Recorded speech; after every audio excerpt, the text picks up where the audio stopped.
Good morning, everyone. Sorry for the delay. So my name, as we have already said, is José de la Peña. I'm director of the SIC network, and it's a pleasure for me being with you today. And of course, it's a pleasure to have the chance to facilitate this discussion on a topic which is so interesting, such as the challenge of ensuring cybersecurity. This is to say, how the sector of insurance companies can ensure cybersecurity in their value chain, and they are trying to adapt their work to cybersecurity. I must say that the insurance companies are not going to learn anything from us, from risk analysis. This is a very interesting aspect, and this is one of the first times on which cybersecurity meets a sector that has already developed the calculus methods in order to face the problems, and this is a very interesting aspect. I'm not going to go into too deep on this, but correct me if I'm wrong. Insurance companies at the global level has $300 or $400 million, and with this quantity, this is only the beginning. And of course, there is a lot of aspects that we need to cover and consolidate. Therefore, we have our exceptional guests here today. I think this is the panel that has the highest amount of girls here. Of course, this is quite a positive aspect. So I have here Nieves Malagón, Head of Marketing Commercial Lines at AXA. I'm not going to read her curricula because you already have it in the program. Iratxe and Pedro Gallego is Deputy Director of the Civil Liability Area at Mapfre in Spain. Carmen Segovia Blázquez is the National Head of Cyber Risks at AON Risk Solutions here in Spain. This is a facilitating company. And Abreu González is the Head of Cyber Risk at Hiscox. He works in Spain and covers these kinds of topics. So we want to pass you the floor in order to give you the opportunity to ask questions, because until this point we didn't have any question coming from our audience, and we want to have this kind of questions. So the first question is going to be, how can I say this? In which state of the art do you have the coverage of cyber attacks? I don't want to speak about cyber risks. I don't think this term is right. Cyber protection doesn't also sound right for me either. So how do you think about coverage of damages caused by cyber attacks? Well, thank you very much. First of all, I would like to express my gratitude to INCIBE, to Alberto Hernández, and to all of you for this wonderful opportunity. Once this has been said, in order to answer to your question, well, to be fair, we are working very hard on this, because it's true, this is one of the main coverage that we are developing in the different insurances that we have in the market right now regarding cyber protection. And from the insurance point of view, it is true that we don't have so many experiences if we compare it with another different branches, because cybersecurity is closely linked to innovation and technological transformation, etc. So I think it would come as no surprise if I comment here that our experience is quite young in this respect. And in this sector, price is modelization in order to specific matters. There are several different years with several different experiences, and there are some other markets that are more developed, such as the English market or the American market, but we don't have quite a huge history. And this is why we are working so hard on this and trying to adapt to different business models. Good morning. First of all, thank you very much for inviting me to this event. And in order to comment damages to computer systems, well, first of all, this is quite complex. It's a challenge, actually, to ensure cyber risks for several different reasons, because we have, although there have been some advances, there's a lack of awareness on behalf of the companies or the individuals, because, for example, the company wouldn't adopt on paying an insurance against fire risks, but cybersecurity is not on the picture. And this is the point, our starting point.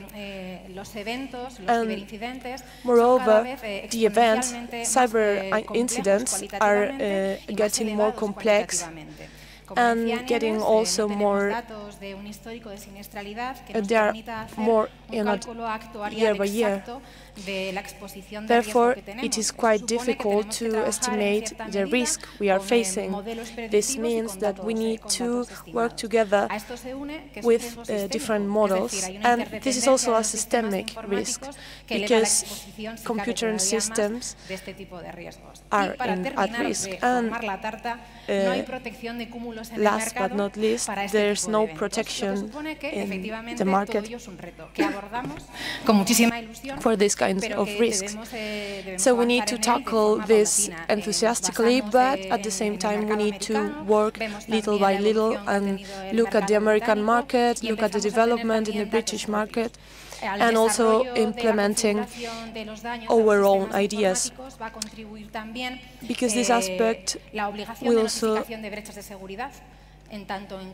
the obligation of security issues notification. And when we put into practice this obligation, we will see the huge economic impact that this has.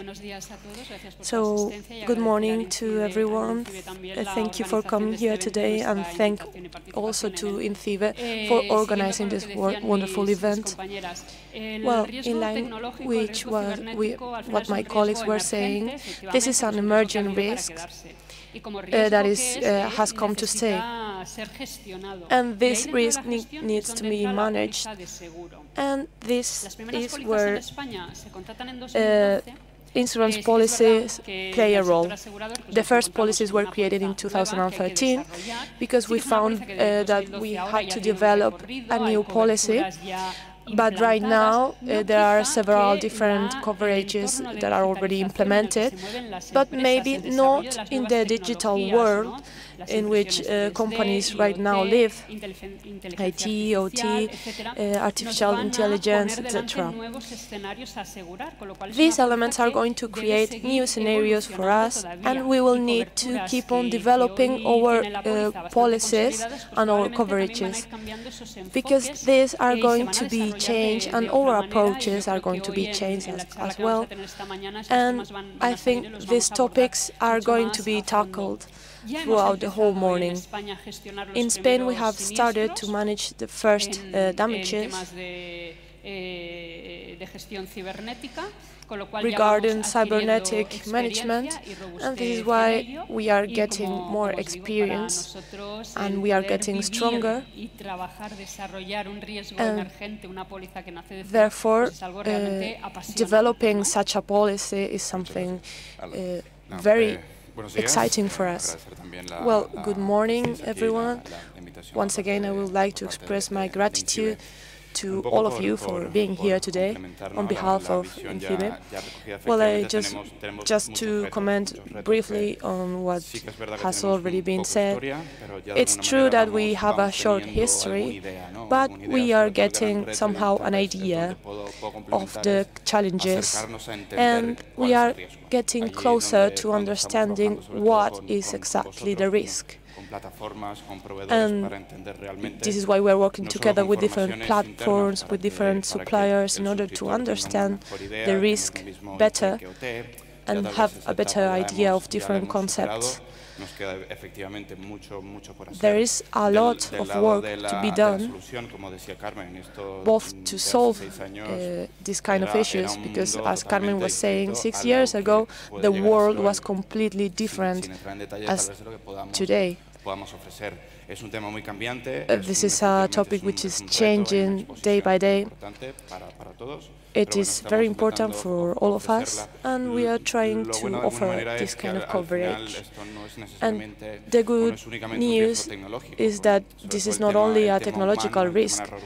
The topic of human error is not unknown for us. We already have experience regarding this. And I'm trying to be positive here. The client is starting to understand this kind of issues as part of a security strategy and as part of a defense strategy. And they are starting to define this kind of risk and trying to make decisions based on it. Well, we have a compliance regulation right now. You have mentioned already the reports, both personal reports and through the directive or decree, etc. So what would you like to work on based on this kind of regulation? Is this an important element for you to develop new products? And another aspect, which is crucial, companies of your sector must do business, right? So what about the budget? Are we going to take the budget from another department in order to cover this kind of issues? Are you going to ensure compliance? Well, it's true that this is quite interesting, and I think we will all agree on not getting the budget of another department. We are not going to leave anyone without budget, because, of course, we need to do business, as you have already said. But I want to comment on one small aspect. Insurance has a very important social role, and cybernetic insurance should also comply with this social role. Cyber attack can lead a businessman to deny the service providing to all their clients throughout a week. And this is something that needs to be taken into account, and we need to overcome this. But, of course, the report issue, which is a legal issue, will have an impact on us as a company, but also to SMEs, freelance workers, and those who perform this kind of operations and suffer a cyber attack. Of course, insurance companies' philosophy of helping clients is combined with business, of course. And compliance as a general level is already covered by different cybersecurity policies here in Spain and also outside of Spain, with different features depending on the company. But of course we cover these aspects. And let me be positive here. This is essential. There is a question that I like to ask, which is, if you suffer a cyber attack in your small business or small company, do you have the financial resources in order to face the different processes that are going to come together with this, such as report systems, for example? And the answer must be automatic, and the answer will make us see the need that we have to buy this insurance policy, which is an investment at the end of the day. Well, the European regulation we are mentioning all the time is a modification, a step further from the law we had before here in Spain, regarding the different management differences, in order to know which is the exposure level of companies and until which extent they are exposed. And it offers assessment and support to the people that buy the insurance policy. So on one side we have the location. For example, regulation can be applied to any single company that treat or deal with European people's data. And another thing is consentment. You may have noticed that whenever you enter a web page, you will have to sign a consensus agreement. And this must be a must for companies that must have this kind of evidences at the moment on which the authority audits their processes, or even in cases of cyber attack. Companies are also forced to declare security measures, which is an aspect that was not compulsory before. But right now it is compulsory, especially for critical infrastructures companies, because you can imagine if a company must declare not only to the authorities but also to the people affected that there's a break of security. And we need to support not only the economic cost but also the cost of help. And last but not least, there is an impact on the issue related to fines, and the European legislator is concerned by this, because fines can be until 4% or even 20 million euros. With this, bearing this in mind, companies must decide how to help their clients, maybe throughout different coverages, different policies that might be different depending on the company, and some other with different methods. For us, the relevant ones are those that are related to fines and sanctions, and this kind of report of privacy violation. And a series of needs are activated on behalf of the insured person that are different depending on the case. Sometimes the regulation establishes that all the affected people must be notified. Sometimes it is needed to hire a board of specialists in order to define how this security break was produced. And sometimes this has a huge impact on the companies. And we try to support the companies here, and we try to include quantities in our insurance policies in order to hire this kind of experts and then prevent the company from suffering from this kind of cases. And this is one of the questions that was tackled with the regulation. I think you have already explained the coverage. This is what we actually want to raise awareness of. In the end, this policy tries to cover economical loss coming from a cyber attack, and we cover the security fail or system fail. The employer might have produced human error, or maybe he has sent an email to an address that was not supposed to receive that email, etc.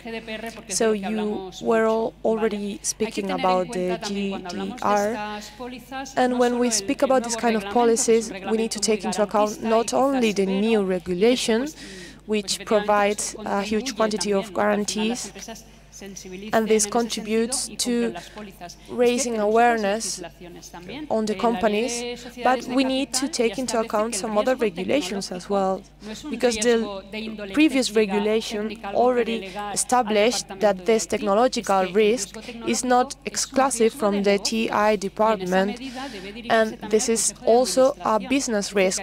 And in this sense, what we are seeing is that it's crucial that the agenda of the Management Council tackle these kind of topics. And what I was saying at the beginning is that these forces will be developing depending on the scenario, and we have already opened a new scenario with this notification compliance. Until right now, it was better not to report on this kind of risk because we were afraid of losing the client's confidence. If I report on this, I will receive a sanction. I will have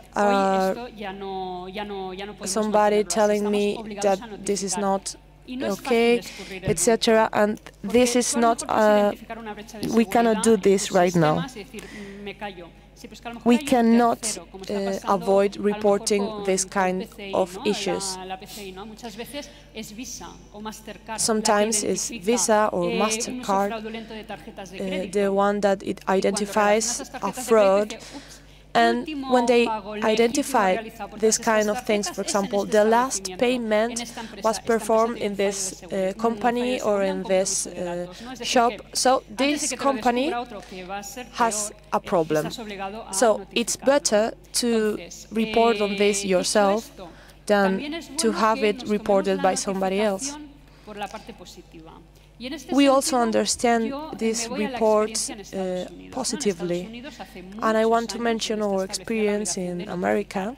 In America, they have this obligation throughout several years, and companies are forced to share very interesting information with the regulators, the authorities, and among themselves in order to understand what is happening with these cyber attacks, which are the patterns, which are the consequences, and therefore the companies are becoming more resilient, and this is why it's important that we understand that it is needed to notify and report on this kind of risks.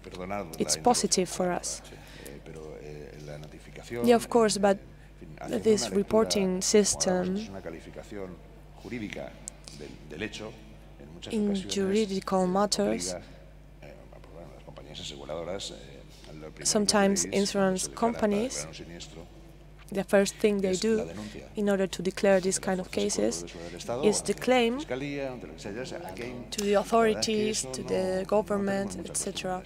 And we are not used to this here in Spain. And this is something that might be important in order to in several different circumstances. Well, I think this was very well explained. I would just only like to stress on the fact that compliance with the regulation, I would like to add that this is something that will be covered with the policy. The new regulation, the ENICE directive, etc., in the end, they contribute for us to understand what is going on. Depending on the company, maybe we should establish some kind of threshold. Maybe we should ask for certifications, etc. But there are several different worlds converging in one. and it depends on the added value. And we expect the NIS directive to develop even more. A fail in the system, data leakage, well, there's a provider implied on this. And we are developing our understanding of this from the insurance sector, and this would be our main concern, the cloud issue. There is a very interesting turn of speech, and of course there's an evolution towards the cloud. But what I have found regarding the client's vision is that data leakage, well, for us it's clear that we need to comply with the regulation, but this is not our main concern. But there are some other kinds of risk. Maybe, for example, if your information is owned by a third person, if you have spies on your system. This is our daily routine. So in order to reach a conclusion, reporting systems are positive. They are not crucial measures. It would depend on the case, but they are, of course, always positive. Well, we didn't want to insist on the scenarios, for example, transformation, TI, OT, because we are all here professionals and experts. But I have a doubt. How do you see the future of this market? How would it be its development? Are you going to start to implement this in every single aspect? For example, we were speaking about cars yesterday. Well, for example, the policies that are implied in this kind of aspects. How are you going to establish the different criteria for coverage in this in every single branch? Speaking about cyber protection, this is one part. And the other part is, well, I have here a report drafted by the Economic Forum, and there are some guidelines for the insurance companies, and there are some very interesting aspects. I'm going to read them. Compensation costs after toxic leakage, after a cyber attack. Here you can see the combinations of different aspects we have covered here. Losses related to destruction of cybernetic elements, compensation costs due to negligence on behalf of the company. Well, this is quite interesting. Interruption of production and costs coming from it. Management costs due to ransomware incidents and block of data.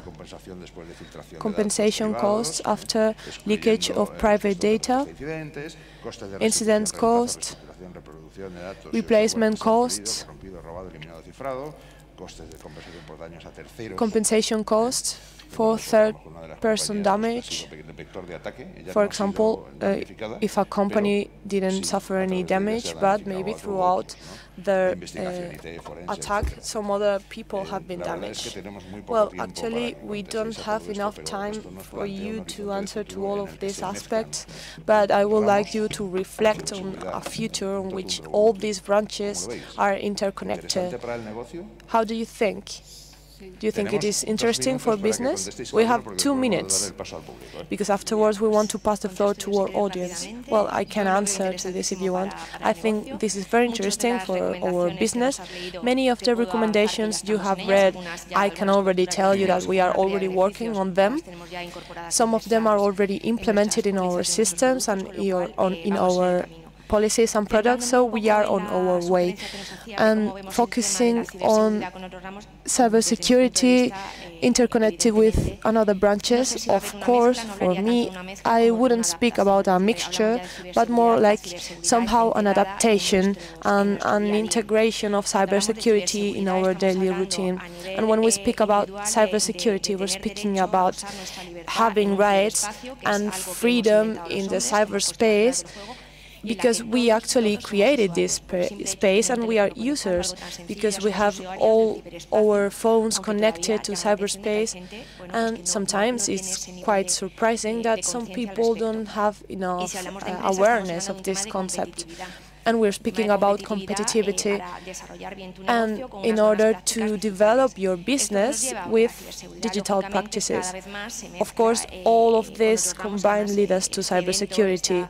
And once again, this event is a good example of this.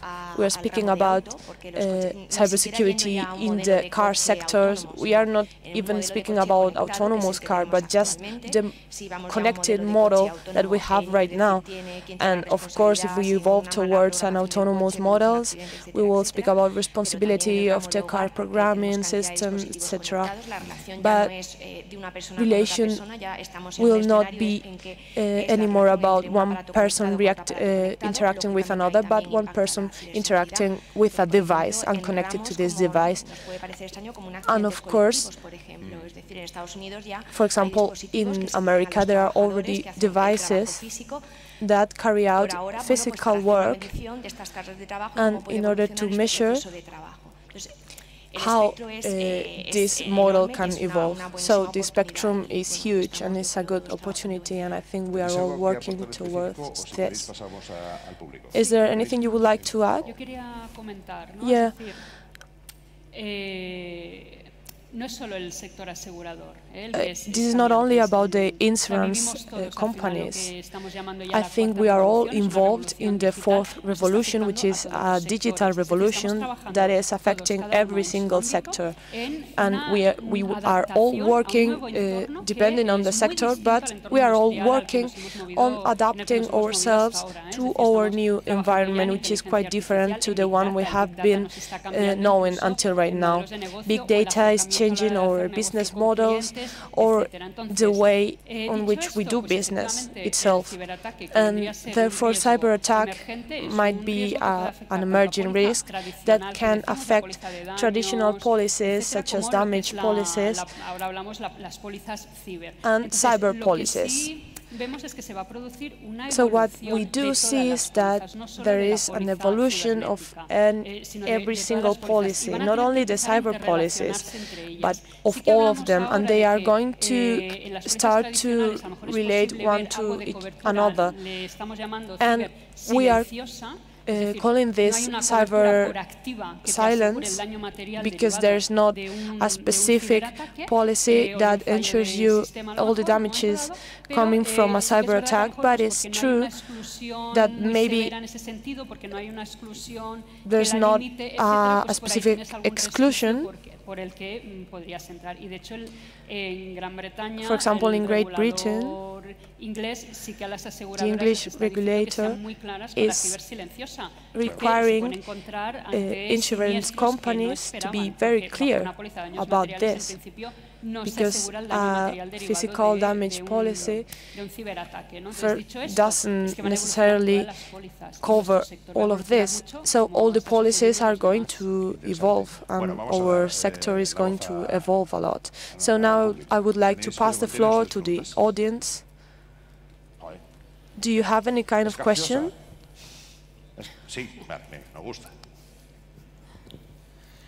Hola, buenos días. Una pregunta muy rápida. Este mismo One quick question. So this month, one of the main insurance companies, Generalis, has announced that they have created a unit or a sub-company dedicated just to cybersecurity. Therefore, their clients can mitigate their risks. And my question is, therefore, are insurance companies interested,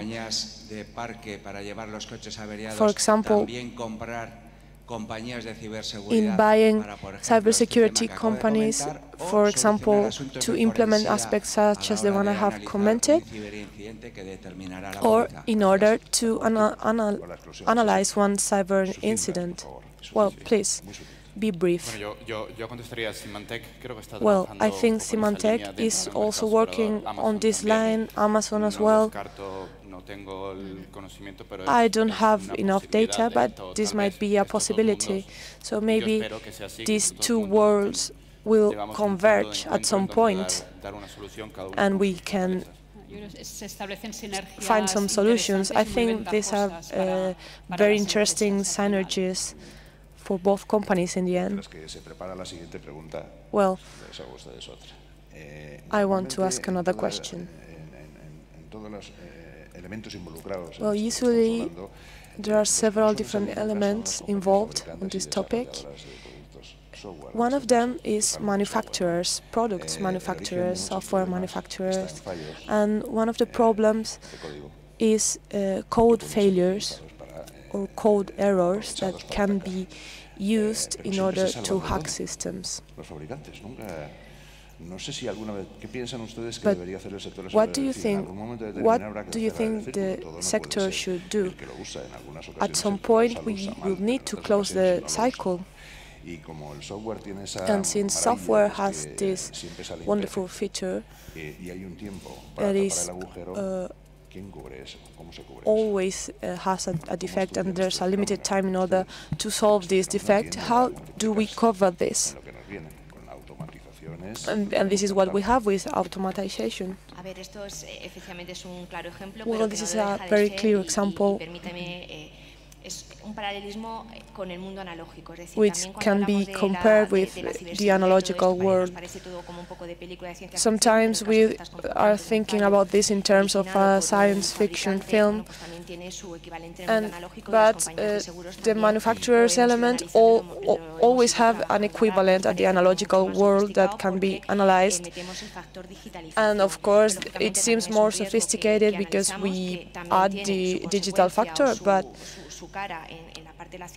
we already know that this has a reflection on the part of cybersecurity, and sometimes maintenance service,